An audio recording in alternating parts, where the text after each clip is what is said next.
Friends, నాకు ఈ Shankar director గారిని చూస్తే బాధగా వేస్తోంది, కోపం కూడా వేస్తుందన్నమాట.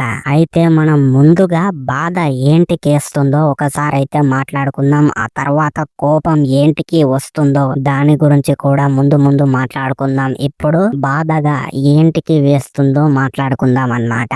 మన శంకర్ డైరెక్టర్ గారు ఏం మనిషో ఏమో కానీ ఈ గేమ్ చేంజర్ సినిమా తీసి తీవ్ర నష్టపోయాడు అనేటువంటిది అయితే చెప్పుకోవచ్చు ఫ్రెండ్స్. ఎందుకు అంటే చాలా ఓప్స్ పెట్టుకుండేనంట ఫ్రెండ్స్ ఈ గేమ్ చేంజర్ సినిమా బాగా హిట్ కావాలి అని. కానీ దరిద్రం ఏంటి అంటే ఈ సినిమాలో మన శరణం అన్నయ్య అన్నమాట. అసలు మన శంకర్ డైరెక్టర్ గారు ఈ శరణం అన్నయ్యని ఏంటికి తీసుకున్నారో ఏమో కానీ నాకైతే అర్థం కావట్లేదు ఫ్రెండ్స్. ఎందుకు అంటే మన శరణం అన్నయ్యకేమో ఫ్యాన్ బేస్ లేదు. బయట చూసుకున్నట్లయితే ఒక్క సినిమాకి 10 కోట్లు వచ్చేటువంటి అవకాశం కూడా మన శరణమన్నయ్య సినిమాకి లేదు. అలాంటి హీరో తోటి ఎలా సినిమా తీయాలి అనే ఆలోచన ఏ విధంగా వచ్చిందో మన శంకర్ డైరెక్టర్ గారికి నాకైతే అర్థం కావట్లేదు ఫ్రెండ్స్. అండ్ ఇంకో వైపు ఈ సినిమాలో మన శంకర్ డైరెక్టర్ గారు చాలా ఖర్చు చేశారన్నమాట. ఒక్కొక్క సాంగ్ కే 70 కోట్లు అంటే ఏంటి అసలు మామూలు విషయం కాదు. అండ్ పాటలు చూస్తుంటే కూడా చాలా రిచ్ గా ఉన్నాయి ఫ్రెండ్స్. నిజంగా చెప్పాలి అంటే ఈ రోజు గేమ్ చేంజర్ పాటలు అయితే చూసానన్నమాట. నేను ఆ పాటలు చూస్తున్నంత సేపు వెనుక రామ్ మచ్చా మచ్చా సాంగ్ లో డాన్స్ చేస్తున్నటువంటి కొంతమంది వ్యక్తులు అయితే ఎక్కడి నుంచో అయితే తెప్పించాడనమాట. కేరళ వాళ్ళను, మలయాళం వాళ్ళని, కన్నడ వాళ్ళని, తమిళ వాళ్ళని ఇలా ఇండియాలో ఉన్నటువంటి అందరినీ డాన్సర్ ని పిలిపించి గ్రాండ్ గా ఖర్చు పెట్టి ఈ పాటనైతే రూపొందించాడనమాట. కానీ దరిద్రం ఏంటి అంటే ఈ సినిమా ఫ్లాప్ కావడం అన్నమాట. నేను నిజంగా చెప్పాలి అంటే శరణం అన్నయ్య కోసం అయితే థియేటర్ కి అయితే వెళ్ళలేను ఫ్రెండ్స్.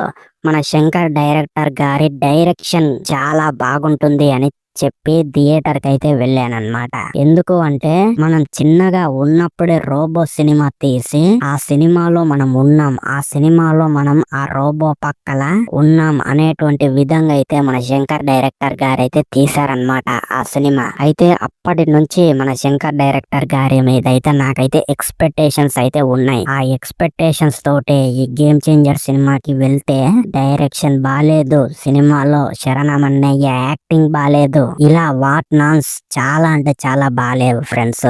సో ఈ విధంగా శంకర్ డైరెక్టర్ గారి మీద అయితే చాలా బాధగా అయితే వేస్తోందన్నమాట నాకు. అండ్ కోపం ఎందుకు వస్తుంది అంటే మన శరణం అన్నయ్యని ఈ సినిమాలో హీరోగా తీసుకోవడం అన్నమాట.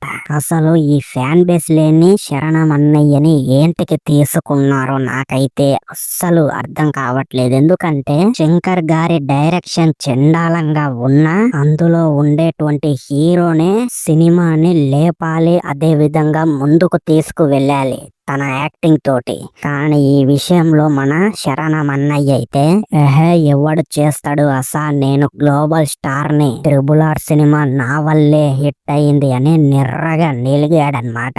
అండ్ ఇక మన శంకర్ డైరెక్టర్ గారు ఈ సినిమాలో దమన్ మ్యూజిక్ ని తీసుకున్నాడు. అసలు ఆ దున్నపోతు దమన్ అన్నయ్య ఏం మ్యూజిక్ ఇస్తాడు అనేటువంటి నమ్మకం తోటి ఈ గేమ్ చేంజర్ సినిమాలో తీసుకున్నాడో నాకైతే అర్థం కావట్లేదు ఫ్రెండ్స్.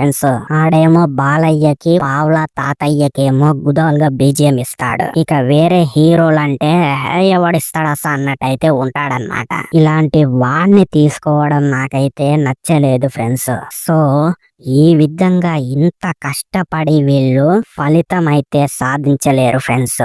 సో ఈ విధంగా ఈ గేమ్ చేంజర్ సినిమా అయితే ఫ్లాప్ అయితే అయ్యిందన్నమాట. సో మరి మీకు ఈ వీడియో పైన మీ అభిప్రాయం ఏంటి? కింద కామెంట్ చేయండి, లైక్ చేయండి, షేర్ చేయండి, వీలైనంత వరకు మన ఛానల్ ని సబ్స్క్రైబ్ చేయండి. మళ్ళీ ఇంకో చక్కటి కంటెంట్ తోటి మళ్ళీ కలుద్దాం. Signing off, by.